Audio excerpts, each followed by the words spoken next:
Saraswati Goswami Thakur Maharaj ki Jai. Ananta Koti Vaishnava Vrindi ki Jai. Jai. Nam Acharya Srila Haridas Thakur ki Jai. Jai. Prem Skoho Shri Krishna Chaitanya Prabhu Nityananda Shri Advaita Gadadhar Shivasadi Gaura Bhakta Vrinda ki Jai. Jai. Shri Radha Krishna Gopa Gopinath Shamakun Radhakun Giri Govardhan ki Jai. Shri Vrindavan Dham ki Jai. Navadvip Mayapur Dham ki Jai. Gangamai Yamunamai ki Jai. Bhakti Devi Tulsi Devi ki Jai. Jai. Shri Harinam Sankirtan ki Jai. Shri Brihat Mridanga ki Jai. Transcendental Book Distribution ki Jai. Samaveda Bhakta Vrinda ki Jai. Nitai Gaura Premanande. Hari Hari Bol. All glories the assembled devotees. Hare Krishna. Hari Krishna. All glories the assembled devotees. Hare Hari Krishna. All Krishna. glories the assembled devotees. Hare Krishna. Krishna. Glories to Shri Shri Guru and Shri Gauranga. Nama Om Vishnu Padaya Krishna Prastaya Bhutale Srimate Bhaktivedanta Swami Niti Namine Namaste Saraswati Deve Gauravani Pracharine Nirvishesha Shunyavadi Paschatya Deshatarine.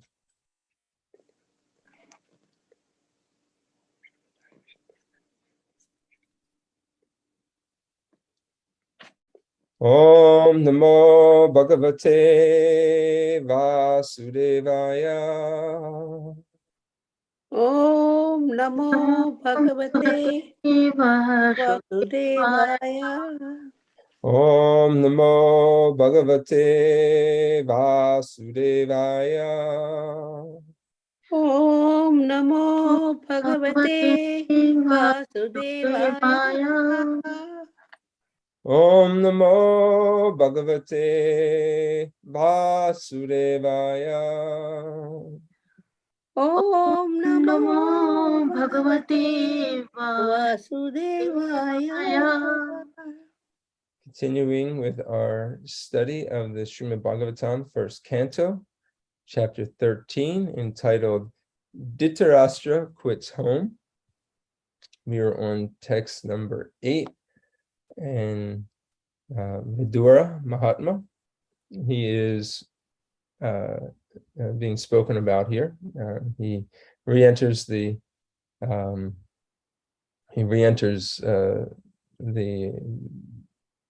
lives of the Pandavas, and the verses up to this point describe him coming back to the palace. So we'll talk a little bit more about that. And here's the verse. Let's chant. I'll chant 3 times, and then you can all chant as well. Yudhisthira uvacha api smaratan no yusmat paksha chayaya samedhitan viparganad vishan yadir mochitayat samat rikaha. Yudhisthira uvacha api smarata no yusmat paksha chayaya samedhitan vipadganad vishana yadir mochitayat samat rikaha. Yudhisthira uvacha api smarata no yusmat paksha chayaya samedhitan vipadganad vishanayadir mochitayat samat rikaha. Please chant.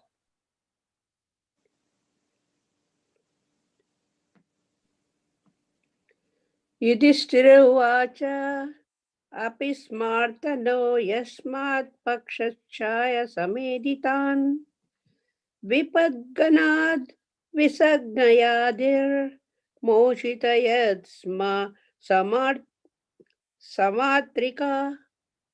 Hare Krishna.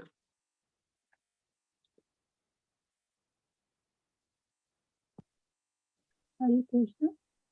Yudhishthira uvacha api smaratano yushmat pakshachaya sameditan vipadgana dvisham nyadir mochita yatsamatrukah. Hare Krishna. Krishna. Hare Krishna.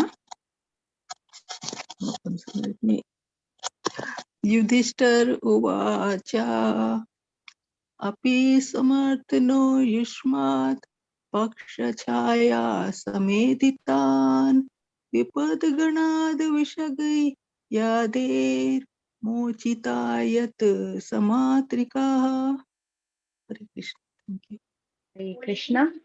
Yudhishthira uvacha api samarthano yushmat pakshachaya samedhitan vipadganad vishagniyad mochitayat samartakah. Hare Krishna. Hare Krishna. Yudhishthira uvacha api smaratha no yushmat pakshachaya samedhitan vipadganad vishagnayade mochitayad shamatrikaha. Yudhishthira uvacha api smaratha na yushmat pakshachaya samedhitan vipadganat vishagnadet mochitayat samatrikaha.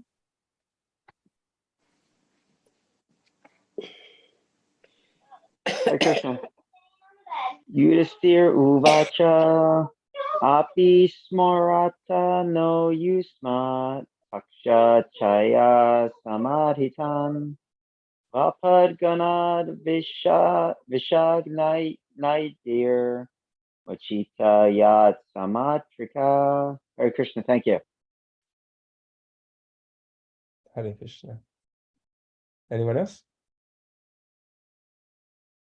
Okay, we'll go to the word for word. Yudhisthira uvacha, Maharaj Yudhisthira said, api, whether, smarata, you remember, naha, us, yusmat, from you, paksha, partiality towards us like the wings of a bird,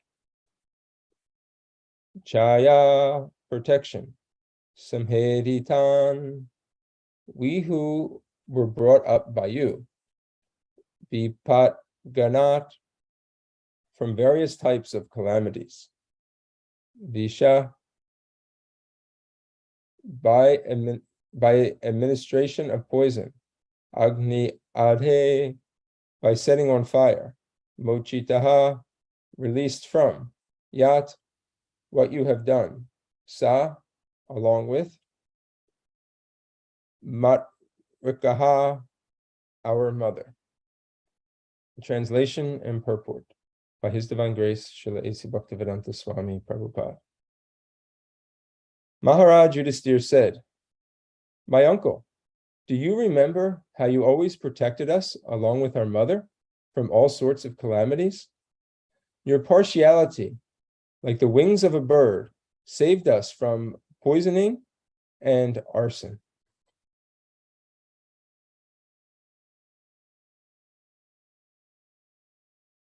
Due to Pandu's death at an early age, his minor children and widow were the object of special care by all the elderly members of the family, especially Bhishmadev and Mahatma Vidura. Vidura was more or less partial to the Pandavas due to their political position.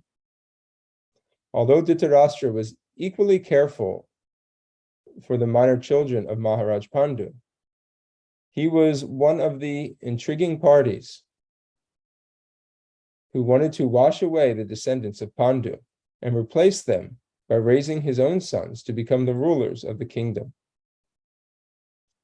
Mahatma Vidura could follow this intrigue of Dhritarashtra and company And therefore, even though he was a faithful servitor of his elder brother, Dhritarashtra, he did not like his political ambition for the sake of his own sons. He was therefore very careful about the protection of the Pandavas and their widow mother. Thus he was, so to speak, partial to the Pandavas, preferring them over the sons of Dhritarashtra, although both of them were equally affectionate in his ordinary eyes. He was equally affectionate to both the camps of nephews in the sense that he always chastised Duryodhana for his intriguing policies against his cousins. He always criticized his elder brother for his policy of encouragement to his sons. And at the same time, he was always alert in giving special protection to the Pandavas. All these different activities of Vidura within the palace politics made him well known as partial to the Pandavas. Maharaj Yudhisthira has referred to past history of Vidura before his going away from home for a prolonged pilgrim's journey. Maharaj Yudhisthira reminded him that he was equally kind and partial to his grown-up nephews, even after the Battle of Kurukshetra, a great family disaster. Before the Battle of Kurukshetra, Dhritarashtra's policy was peaceful annihilation of his nephews. And therefore, he ordered Purochana to build a house of lac at Varnavata. And when the building was finished, Dhritarashtra desired that his brother's family live there for some time. When the Pandavas were going there, in the presence of all members of the royal family, Vidura tactfully gave instructions to the Pandavas about the future plan of Dhritarashtra. This is specifically described in the Mahabharata, Adi Parva 144. He indirectly hinted, even a weapon not made of steel or any other material element can be more than sharp enough to kill an enemy. And he who knows this is never killed. This is to say, he hinted that the party of the Pandavas was being sent to Varnavata to be killed, and thus he warned Yudhisthira to be very careful in their new residential palace. He also gave indications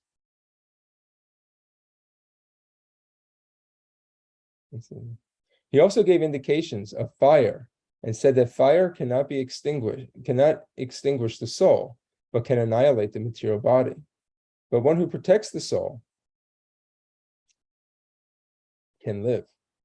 Kunti could not follow such indirect conversation between Maharaj Yudhisthira and Vidura, and thus when she inquired from her son about the purport of the conversation, Yudhisthira replied that from the talks of Vidura, it was understood that there was a hint of fire in the house where they were proceeding.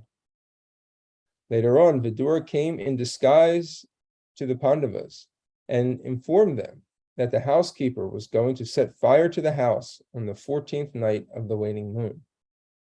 It was an intrigue of Dhritarashtra that the Pandavas might die altogether with their mother. And by his warning, the Pandavas escaped through a tunnel underneath the earth, so that their escape was also unknown to Dhritarashtra, so much that after setting fire, the Kauravas were so certain of the death of the Pandavas that Dhritarashtra performed the last rites of death with great cheerfulness. And during the mourning period, all the members of the palace became overwhelmed with lamentation. But Vidura did not become so, because of his knowledge that the Pandavas were alive somewhere. There are many such instances of calamities, and in each of them, Vidura gave protection to the Pandavas on one hand, and on the other hand, tried to restrain his brother Dhritarashtra from such intriguing policies. Therefore, he was always partial to the Pandavas, just as a bird protects its eggs by its wings. Om Aganatam Barandasha, Gyananjana Shalakaya, Chakshur Umlitam Dena Tasmai Shri Guruve Namaha, Shri Chaitanya Manobishtam, Swapitam Yena Bhutale, Swayam Rupa Karamayam Dadati Swapatantikam. Jaya Shri Krishna Chaitanya Prabhu Nityananda Shri Advaita Gadadhar Shivasari Gaura Bhaktavinda. Hare Krishna, Krishna Krishna, Hare Hare. Hare Rama, Rama Rama, Hare Hare.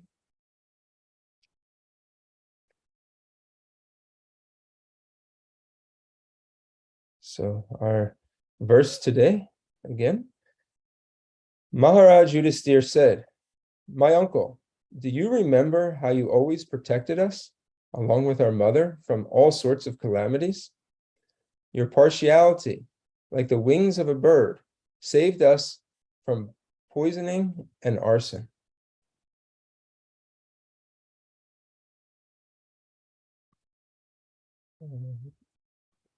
This is in going back over the this part and looking back on the life of Vidura, how he interacted with the Pandavas, specifically with Dhritarashtra. I think in many ways is very, at least to me, it's very intriguing, because life is complicated. Life is very, as we go through life, we have our own family complications, and we see that even in this great royal family that was so connected to Krishna, that, Srila Vyasadeva, had fathered, coming from a great lineage, Maharaj Chintanu, they also had so many of their own issues and problems. And it gives a great sense of hope that if Krishna remains our focal point, and Krishna remains in the center, despite so many distractions, unplanned circumstances, that if we're able to navigate through them with Krishna in the center of our lives, always remembering Krishna, because Krishna is also at the center of the Mahabharata. And if we're able to not get swept up in the various waves of ups and downs, the ebbs and flows of life, that we're able to get through it with Krishna, then our lives will be successful. So in the same way, we have Dhritarashtra, who was a blind king. And his whole story, in and of itself, one can look at it from almost from a lens of sympathy. Although he did very horrible things, because of the desire to see his impious sons become the rulers and rise to power. But he himself, was disqualified as a ruler because of a birth defect. So he himself felt somewhat inadequate. He himself felt responsible that the fact for his own sons not being able to be the heirs eventually, because he himself couldn't become the king. So he had to pass that down to his children. So the guilt and the feeling of having to overcompensate for that by supporting his sons, even though they were not spiritually qualified, spiritually in the sense of wanting to, provide protection, neutrality, and they just had it out so much for their competitors, which were their nephews. Now their nephews lost their father at an early age, and therefore he had an inherent fatherhood, the position of father of them. But he could not be, and even though he wanted to be loving, He couldn't be, because of the pull from the other side of the family. We can imagine this happening, and in many ways our lives get pulled by the demands of loved ones, feelings from family members or friends. We get manipulated in different ways. We may even be the manipulators in sometimes of various situations. All this is going on behind the scenes. Vidura was a neutral party. He was one of the sons of that came from Srila Vyasadeva. And he always tried to remain, he was the wise one. He had no political ambition, because it was clear from the beginning that if he had, his children would never become king. But he was always devotional and wise from the beginning. And they refer to him as Vidura Mahatma in this chapter, or in this purport. And Vidura could understand what was going on with regards to the treatment of the Pandavas, and therefore he took special care of them. And this also is very natural. When a saintly person sees some type of injustice, favoritism, bullying, anything like that, it is their duty, their obligation to step up, and speak up for it. Having just generic compassion, what to speak of the ultimate compassion for the soul, but just the generic compassion on a superficial level for the body and mind and esteem of an individual, put under their care.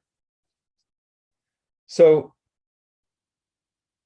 I wanted to fast forward a little bit into the third chapter of the beginning of the third chapter of the Bhagavatam, specifically the first two chapters, really speak about Vidura and what had happened with why he left home from the very beginning. And with Dhritarashtra, I just wanted to mention real quick, we'll find this also in the Bhagavad Gita, in the first verse of the Bhagavad Gita, that because of his blindness, that was maybe his disqualification from having some type of kingly power. But as far as spirituality and his ability to be a proper father and lead one person, lead them back to God, that was not a disqualification. In fact, we find in the Nectar of Instruction that a devotee should never be considered with regards to any type of bodily defects. You should not judge a person based on their birth, their body, their class in society, education, etc. But what's really focused on is his blindness in terms of spiritual sight. And his blindness got covered over because of his affection toward his children. In so much so that he was blind to the committing of impious activities and supported his eldest son, Duryodhana. And that was the greatest sign of his blindness. That when we're blind to injustice, out of attachment to our own enjoyment, that is the blindness ultimately that is spoken about with regards to Dhritarashtra as his greatest disqualification. He sat by when the various injustices were taking place. He knew about this house that was being built out of lack, that was intended to kill the Pandavas. He could have put a stop to it, but under the influence of Duryodhana, his impious son, he allowed it to take place. Luckily for the Pandavas, they had Vidura.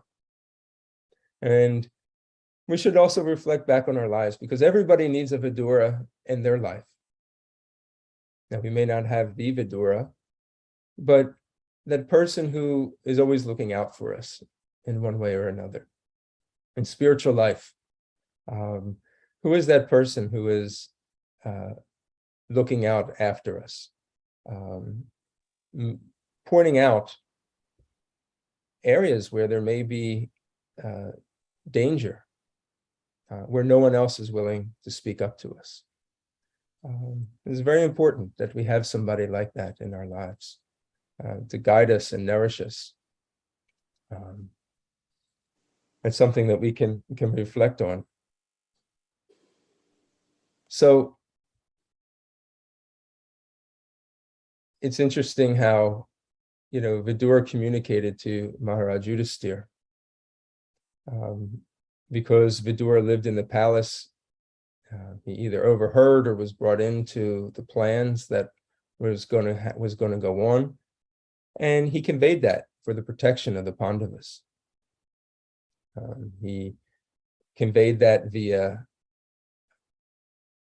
code to Maharaj Yudhisthira, because he wanted to stay kind of incognito. He wanted to stay discreet, so that the plan would not be disclosed, and therefore that they would be able to escape properly. So he informed them that, yes, they're building a house, and that house is going to be built out of a flammable material, and I'll let you know when I hear that they're about to set fire to it, so that you can escape, and prepare kind of an escape plan, fire escapes, in buildings. So they had to build a fire escape, which was a tunnel. This was the life of the Pandavas. You have to imagine how they felt, and they were subjected to a lot of these tortures throughout their lives. It's mentioned about the poisoning, from poisoning Bhima, was poisoned by a cake of the sons of Dhritarashtra, because Bhima was so strong, so intimidating. He was always feared by the sons of Dhritarashtra, because they knew that they could not match him in power. So they tried to knock him off.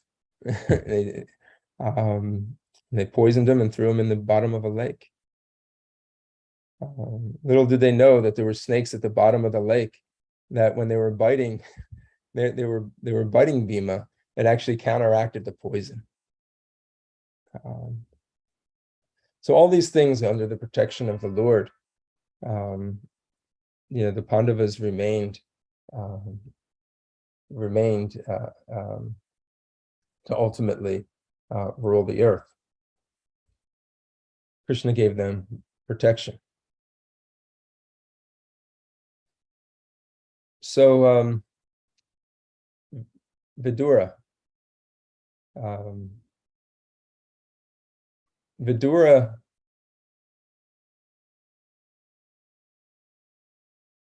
tried his best to inform Dhritarashtra of what was going on. And sometimes that's the best you can do. Sometimes the receiving party will not listen to you regardless, but still you have an obligation to inform them. And because Vidura was a very saintly person, his informing had no malice from his side. He had no political agenda other than the position of dharma, of righteousness, equality. Going to the third chapter, I'm going to read a couple verses from the third chapter. which explains where Vidura had left the palace, because Vidura is returning. It was referred to a couple of times previously as well, but Vidura had left the palace. So I'll read a couple verses and it'll explain this. This is text number 11 through 16. You must now return. So this is Vidura speaking to Dhritarashtra, and he's trying to advise him. You must now return the legitimate share to Yudhisthira, who has no enemies, and who has been forbearing through untold suffering due to your offenses. He is waiting with your younger brothers, among whom is revengeful Bhima, breathing like a heavy snake. Surely you are afraid of him. Lord Krishna, the personality of Godhead, has accepted the sons of Pritha as his kinsmen, and all the kings of the world are with Lord Sri Krishna. He is present in the home with all his family members, the kings and princesses of the Yadu dynasty, who have conquered an unlimited number of rulers, and he is their Lord. You are maintaining offense personified, Duryodhana, as your infallible son. But he is envious of Lord Krishna. And because you are thus maintaining a non-devotee of Krishna, you are devoid of all auspicious qualities. Relieve yourself for this ill fortune as soon as possible and do good to your whole family.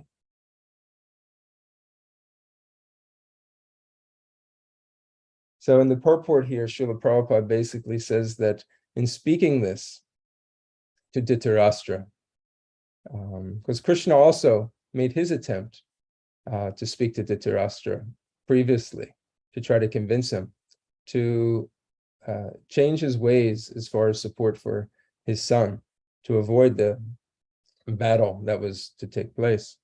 And they just didn't take these words very seriously. Sometimes we get filled with pride of knowing what is right. We can't look at the truth objectively. And that is the case here.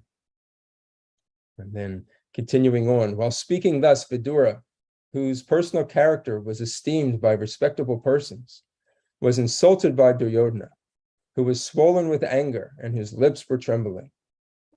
Duryodhana, in the company of Karna and his brothers and his maternal uncle, Shakuni. Duryodhana said, "Who asked him to come here? This son of a kept mistress. He is so crooked that he spies in the interest of the enemy against whose support he has grown up. Toss him out of this palace immediately and leave him with only his breath." Thus being pierced with arrows through the ears and afflicted to the core of his heart, Vidura placed his bow on the door and quit his brother's palace. He was not sorry, for he considered the acts of the external energy to be supreme.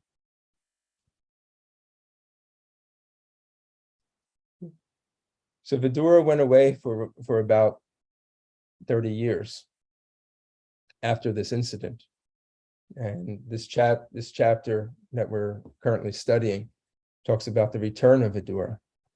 And during that time, he met with Uddhava, and then under the instruction of Uddhava, he learned under the auspices of Maitreya Rishi. And the third and fourth cantos of the Bhagavatam recount their conversations. When becoming fully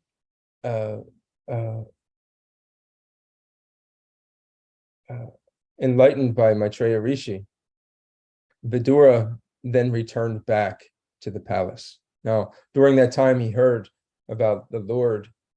He heard about the battle of Kurukshetra,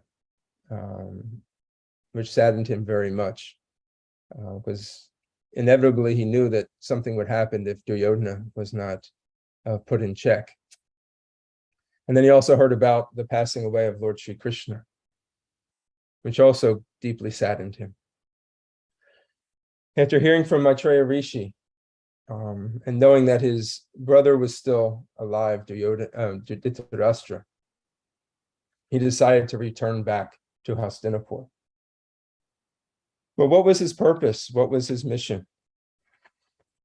It was the mission he came with was to save his older brother from the illusion of opulence in his final days on this earth.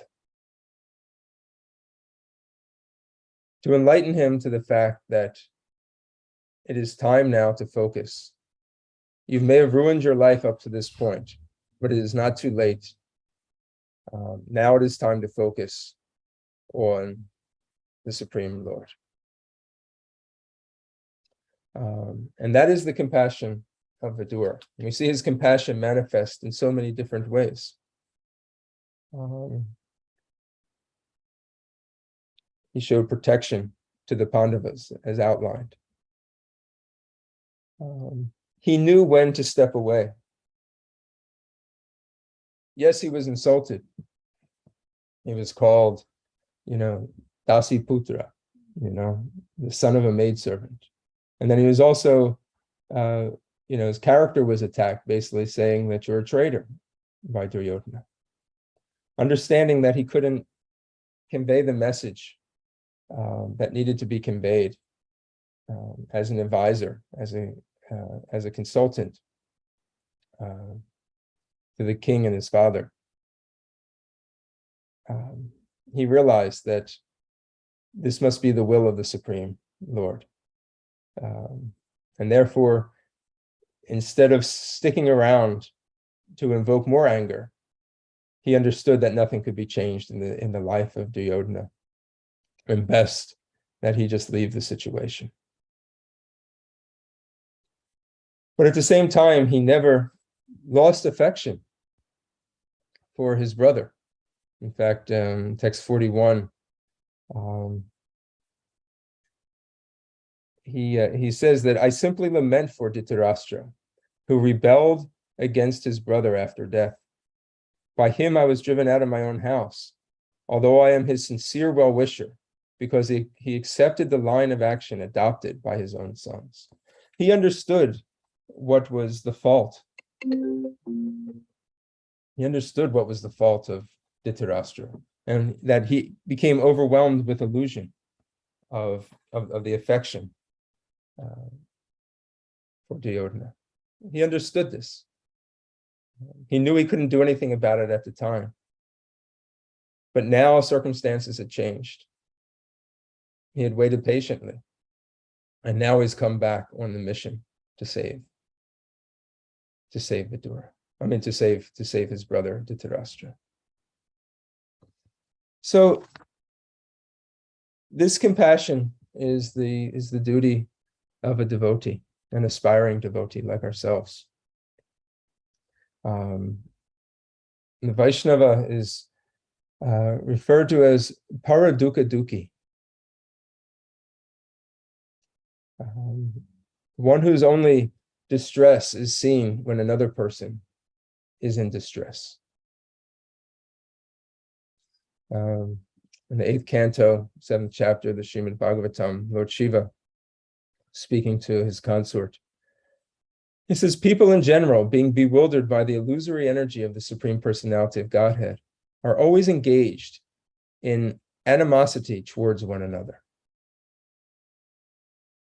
But devotees, even at the risk of their own temporary lives, try to save them. Srila Prabhupada in the purport states that this is the characteristic of a Vaishnava, para dukkha dukhi. A Vaishnava is always unhappy to see the conditioned souls unhappy. Otherwise, he would have no business in teaching them how to become happy. In materialistic life, people must certainly engage in activities of animosity. And materialistic life is therefore compared to samsara dhavanam. So this principle of compassion is at the core of the heart of Lord Krishna, and is therefore in the core of the heart of his Krishna's devotees. And we see in the heart of the pure devotee that they will do anything to try to bring about a spiritual awakening and redirect the misguided living entity towards the path of Krishna consciousness. In the first verse of the so samsara davana, the cycle of birth and death, is compared into a blazing fire of material existence, which consumes us. But it's a cloud bank of nectar, a cloud bank of that pours water down to extinguish that blazing fire. That is being brought by the ocean of auspicious qualities of the pure devotee, bringing them the pure-hearted devotee.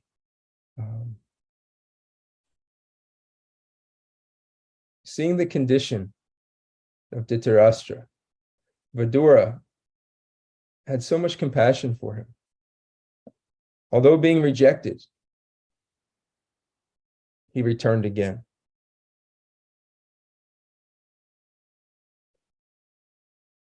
And that is the difficulty when we go to preach the message of Krishna consciousness to others. We have to accept that there's a great chance that we're going to be rejected. We may be insulted. We may be pushed away. Our words may not be accepted. We may be ridiculed, humiliated. And all these things are very discouraging. Even a little bit of that oftentimes is enough discouragement to just kind of walk away and pack it up and not attempt to do it again. But if we pray to Lord Krishna and we see the examples of these great devotees like Vidura, we can see that the principle of compassion will drive one to perform these activities of trying to interact with those that are in illusion and try to bring them into the position of reawakening their Krishna consciousness.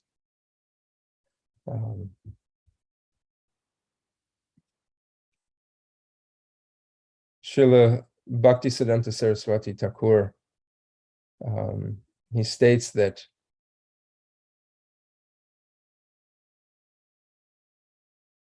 he hopes that every devotee in the Gaudiya Math following the path of Lord Chaitanya, will be willing to shed 200 gallons of blood for the sake of saving an illusion person in this world and bringing them back to Krishna. Now, a typical body has, I don't know if anybody knows, roughly 1.5 gallons of blood. 40% of that, if it's gone, a body dies. So life after life, or we're willing to shed many, many, many lives,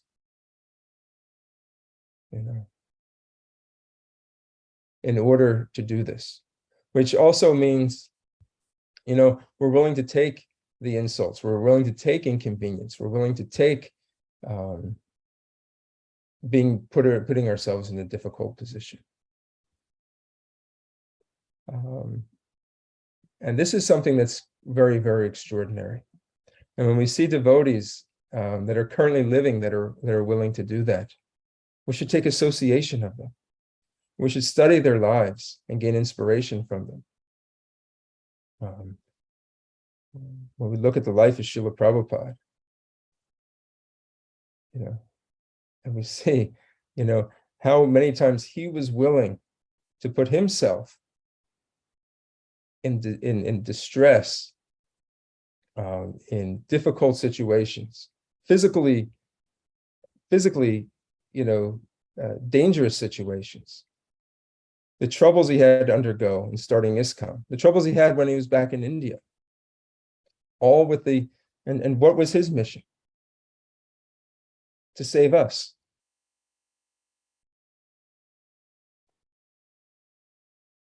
You look at the austerities performed by Srila Bhaktisiddhanta Saraswati Thakur, Srila Bhaktivinoda Thakur, in order to revitalize the Krishna consciousness movement so that it can be spread all around the world. And we look at the lives of so many of the disciples of Srila Prabhupada, with no money, very little direction, very little training, but faith in what Srila Prabhupada was doing, to travel all around the world. Right? These qualities that we see in devotees are what we need to attach ourselves to. So with that,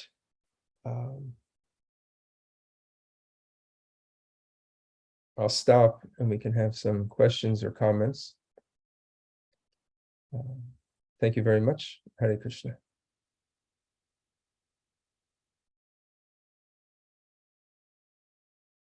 Any comments or questions?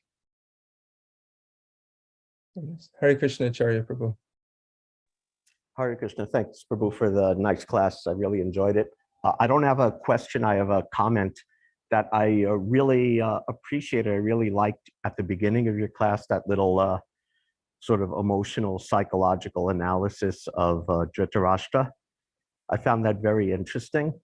And because of that, then as you were describing Vidura's activities, it became apparent to me that he was really using that in his decision of when to leave, when to come back, how to preach to Dhritarashtra, just like when he was preaching to him before he left, he was giving some encouragement. He was also giving some threats, like when he was saying, oh, Bhima's gonna kill your sons. So how he was really using that sort of, psychological knowledge, intimate knowledge of the person. And then when he came back and finally was successful preaching to him, he really used that information in his preaching and how to relate to people. So I thought that was interesting, and it could probably give us, insight into our own workings and motivations and how to compassionately deal with others if we, look a little below the surface at the emotions and background and person's situation. So I wanted to thank you for that. Thank you. Hare Krishna.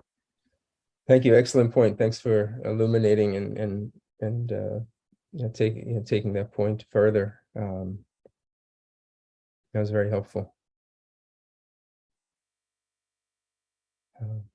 Anyone else?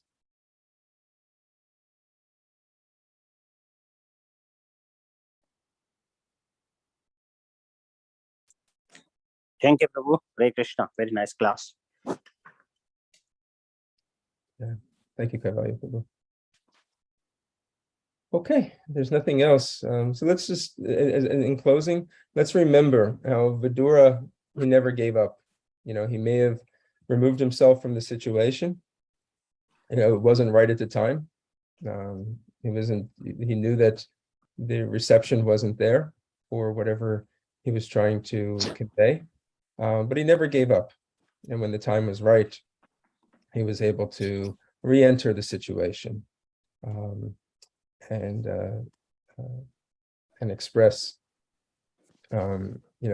his deep feelings of compassion.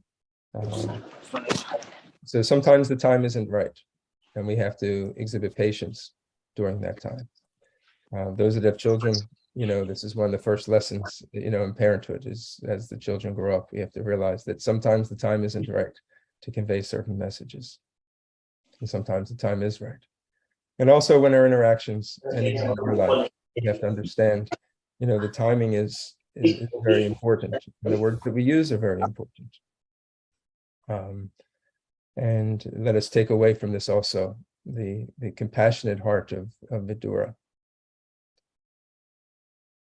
Okay, before we go, Mother Golokananda Priya. Yeah, I'm just wondering. Yeah, you just said whatever I want to ask you, when's the right time, because we have family members or so we want to, we want to help them in Krishna consciousness, but it's not so easy, even Vidura has so much problem to convince his brother, he was great soul. What about us, you know, to help our own family and friends, like we think that they need Krishna consciousness. So, yeah, like you already said, there's always a time has to be right when they will accept it. Yeah. Mm. Yeah. We see that also in the offenses to the holy name, and it says, to instruct a faithless person on the glories of the holy name, right? So at a certain point we realize, okay, this person's not receptive, it's time to maybe disengage, from that situation. But it doesn't mean that we don't have compassion for them. We still pray for them. We still wish them the best, as Vidura stated, in the verse in the third canto. He still considered himself a well-wisher of his brother, even though all these things happened. He just understood, okay, he's under illusion. He's in a bad place, and he's just being manipulated by all these feelings, and he can't control that situation because of his attachments. So he had compassion for him. He didn't take the insults that were directed toward him, and as he didn't react to that. He just disengaged from the situation. We have to check ourselves when we find ourselves in those situations. People may insult us. People may criticize us. And what do we want to do? We want to defend ourselves and fire back, and then it becomes a personal battle that goes on. And there's many examples of that also in the Mahabharata. But in the example of Vidura, he disengaged. He went on pilgrimage, and when the time was right, he returned to that person who was his brother, and spoke to him, words of wisdom that ultimately benefited him. And at that time, Dhritarashtra was ready to receive it. Okay. Thank you all very much for listening today. I want to invite everyone to tonight's Srila Prabhupada Leela night. It's on the same Zoom channel. It begins at 7 o'clock, where we read about the pastimes and activities of His Divine Grace in starting and spreading the Hare Krishna movement. Also, if you're interested in learning shlokas at 6:40, there's a shloka learning class also right on the same Zoom channel right before before the Srila Prabhupada Leela night. Also on Saturday, we want to invite anybody that can come to do a Maha cleanup, a save a day at the temple in the morning, starting at 10 o'clock. We'll be doing some cleaning up for Rath Yatra, which is the following week on September 24th. We hope you all have plans to be there and to help out in the days preceding at the temple. More information will be sent out in the email of how to get involved. Hare Krishna, everybody have a wonderful Krishna conscious day. Vanchakalpatarubhischa, Kripa Sindhuvi Evacha, Patitanam Pavanebhyo Vaishnavebhyo Namo Namaha. Thank you. Just one last thing. Yesterday, Vishnugada Prabhu sent out a couple of links continuing the conversation about how the history and geography developed. I forwarded it to most people on this call, but Kalpesh Prabhu, I don't have your email ID. If you want it, if you can send it to me in the chat, I will forward it to you too. Okay, will do. Thank you. Nitai Gaur Premanande, Hari Hari Bo, Grantaraj Srimad Bhagavatam ki Jai, Srila Prabhupada ki Jai. Thank you very much, Prabhu. Hare Krishna. Thank you very much. Hare Krishna. Thank you, Prabhuji. Thank you, Prabhuji. Hare Krishna. Hare Krishna.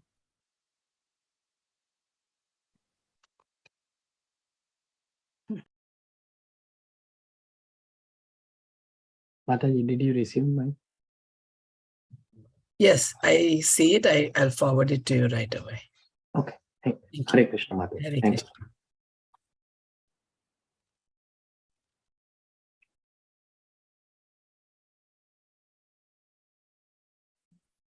ఇలా కొన్నాను నిన్న కిందని పెట్టిందేమో చూస్తాను.